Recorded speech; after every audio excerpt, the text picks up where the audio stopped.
Yeah, welcome back to Gareth Talks Tottenham. This is a small live show here in the comfort of my home. We are going to be talking about today's match against Fulham, Craven Cottage away. There's been a lot of speculation in the media throughout the week with regards to players coming back and players being injury lists and prolonged injury lists and all that kind of stuff, and it kind of shows you what's what's been going on in the background, in terms of training, with the manager speaking out about certain things, and tactics and attitude and all this kind of stuff. So yeah, we're going to just kind of try and get into some of it.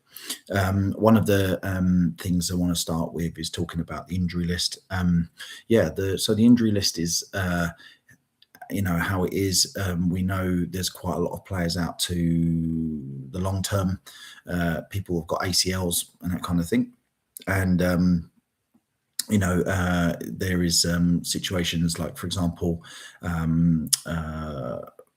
long-term injuries, and people like Wilson Odobert, who's not gonna play the season. I think August is the kind of predicted to come back to training, which probably won't be a bad idea, but it would have been good to have him now. And then there's lots of situations with players that are going to be coming back in the next couple of weeks, next month. So there is some hope. There is some hope, and obviously some injuries are longer term than others, and some are shorter. So Bergvall, I think, is due to come back in April. Obviously not ideal timing, because a creative player like him to come back would be ideal, to come back as quick as possible. But it's no secret that Spurs have really suffered with injuries this season, and then probably that's where they are. It's not an excuse, but it's probably a massive detrimental kind of fact of reason why they are in the position they are. So yeah, that is not ideal at all. So yeah, so we're going to talk about today's game away at Craven Cottage. Tough place to go. Fulham on the back of some really good form, and they are no doubt going to be up for this game. I don't think in the first game at Tottenham Hotspur Stadium we did ourselves any justice in terms of the way we played. Vicario making those awful errors, playing the ball to Harry Wilson and scoring that stupid goal where the goal was completely open. We cannot be making those kind of mistakes and those kind of professional, bozo moments in Premier League games. The level is too high. The level is up here, and you can't be making those kind of decisions. And hence the reason why I think, take Vicario, for example, some of his decision making this season has been really rash and really just not out there, and just poor. Sorry, 1 second. I'm just going to send my link out to a couple of people just to say, sorry, bear with me 1 second.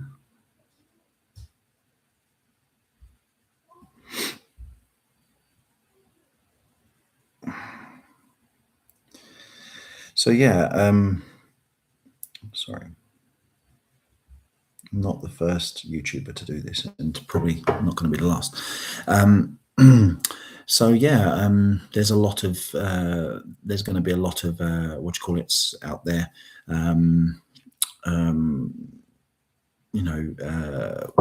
Like looking at the situation in terms of. Sorry, 1 second. I'm trying to do a couple of things here. Sorry.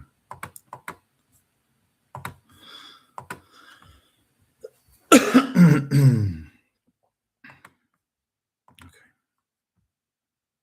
Yeah, there are quite a lot of things out there at the moment where you can say that the future is bright. But the main thing is that we go today with a positive attitude, a lot more structure to the team. It's been a couple of weeks with Tudor now, so he should be starting to get some of his ideas across. It's very difficult to kind of really put your what's his name on top of it. You know, your the way you feel about it, because there's been so much banter in the media and other rival fans and stuff, and we just need to block all that out, because we know we're obviously trying to just get some togetherness really in the squad, and some quality time together, and work on patterns of play, defensive structure, attacking the press, those kind of things. One thing that alarms me, I'm pretty sure Tudor said this, which is kind of a little bit worrying in that sense, was the fact that he was saying that the squad, in order to press the way he wants them to press, they need to be fitter. And this is a real concern, because if this team is not being trained properly and not being fit properly, then there's obviously natural consequences to that. You know, not being able to keep up in games, not being able to. I very much doubt that is the actual situation. Sorry, a friend of mine just.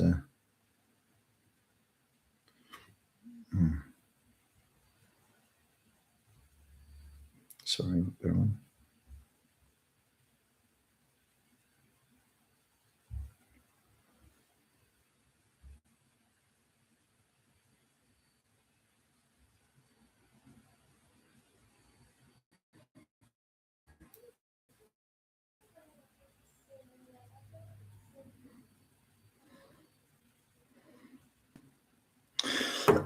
Sorry, yeah, and there's the players not being fit enough to play the games, and you know, how is that possible when a team is training, a Premier League team is training, playing Champions League, all that stuff? I find it very bizarre.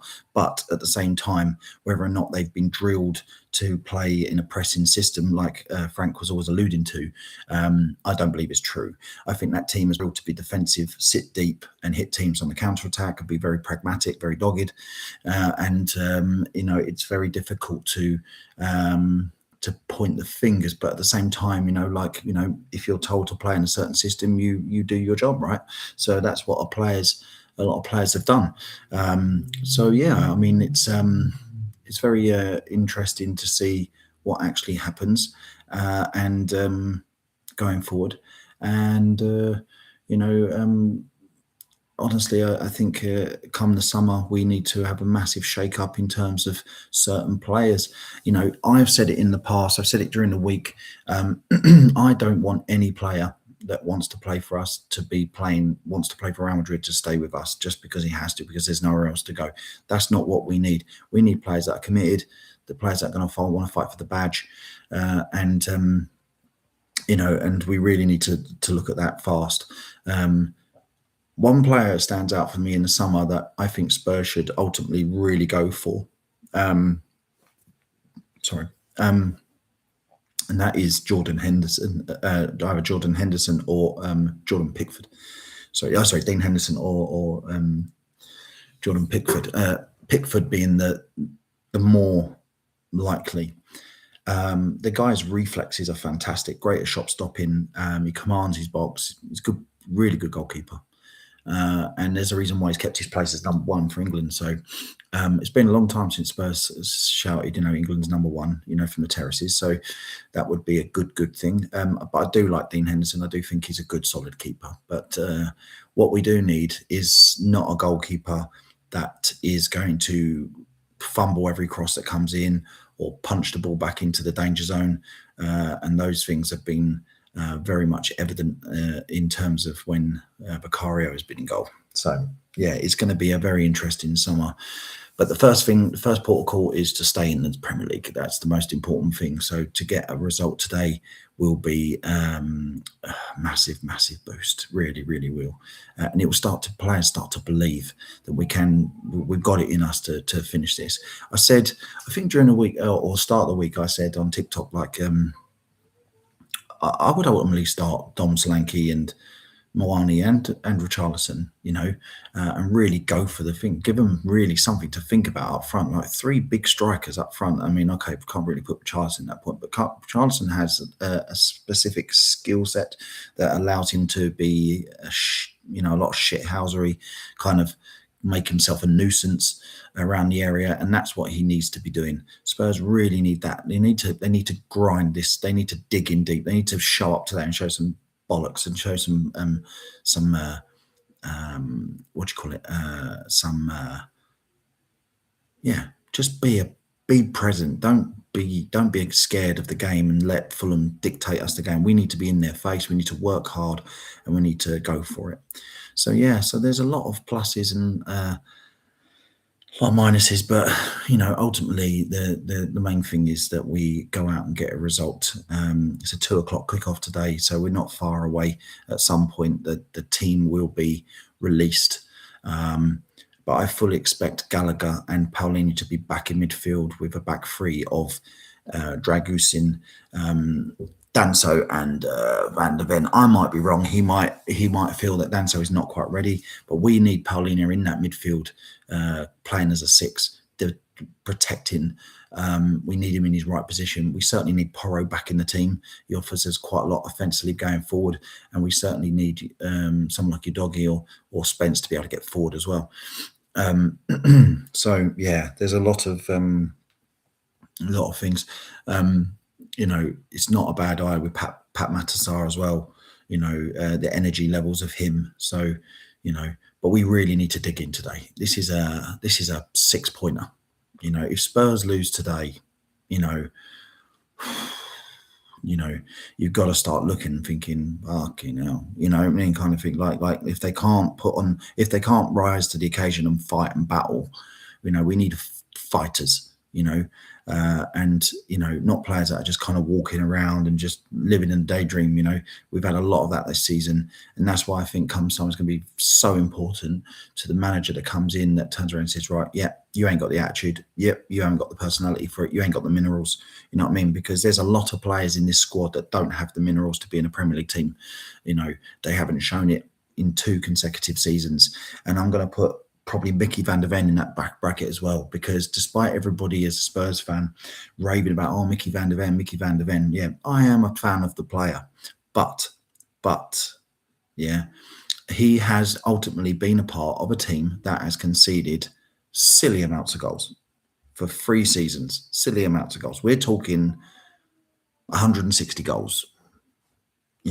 That is not a squeaky tight defence, and that is certainly not a world-class performances that have come out in the last three years. There's been moments of magic. There's been moments of good things. The same with Romero. Romero's in that bracket as well, both of them together. Everybody talks about them being one of the best centre-back partnerships in the thing. I think a lot of it is down to Spurs fans being absolutely fucking deluded, because it's not true.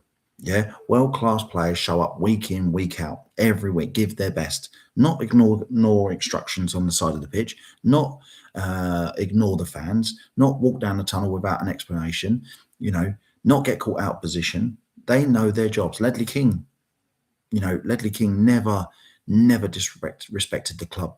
You know what I mean? He always gave his best, and he showed it on the pitch. He showed his attitude, showed on the pitch what he was doing. Gary Mabbott, the same. Vertonghen, Alderweireld. These kind of defenders really stood up and gave their best. And that's what the Spurs fans want. We just want a team that's going to go out there and give their best. And if we lose, we lose. But the bottom line is we've given our best and we've done everything we can to try to win that football match. If we get outclassed, last week against Arsenal, we was outclassed. No Spurs. If you're a Spurs fan that thought that we were going to go out and get results, you're mad. Absolutely mad. Because that was never going to happen. You know what I mean?